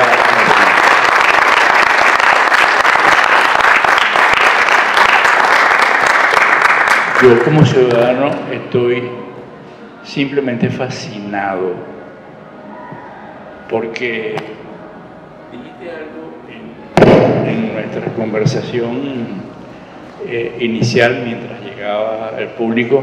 Dijiste que no eras política, que eras una estadista. Bueno, diste una lección de lo que es ser estadista, de tener una visión de conjunto, una visión basada en la tecnología, en el conocimiento, y un discurso que se diferencia efectivamente mucho de la mayoría de los políticos, que, bueno, hay quienes ofrecen $100 mensuales para mitigar la pobreza. Esa no es la vía.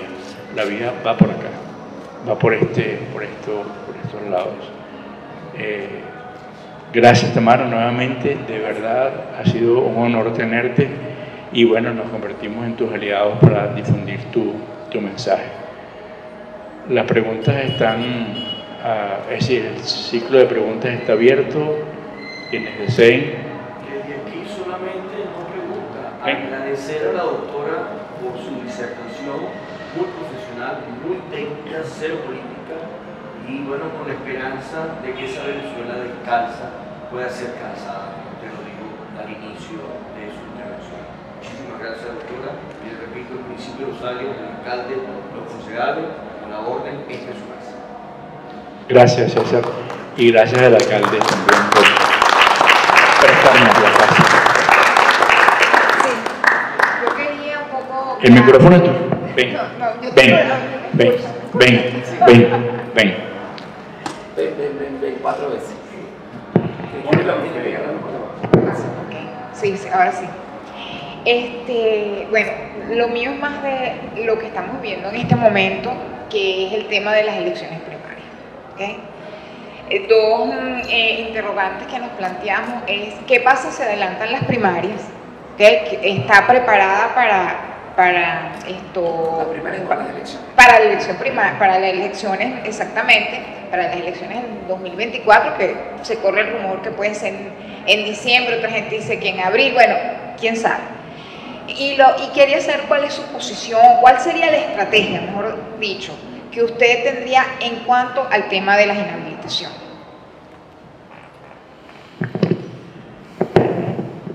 Yo dije por ahí que cuando yo decía en Colombia el viernes pasado que yo no sabía cuándo iban a hacer las elecciones, la gente no lo podía creer. No puede creer porque ya tienen su cronograma electoral hasta el 2040. ¿Saben qué va a venir? ¿Cuándo van a venir? Y todas estas las elecciones. Que nosotros no sepamos cuándo son las elecciones del año que viene y las del año subsiguiente. Ni siquiera de qué van a ser. Es síntoma de esta estructura no democrática de gobierno. Entonces, sabemos que estamos en una no democracia y pretender que una no democracia actúe por las reglas democráticas es como pedirle un poco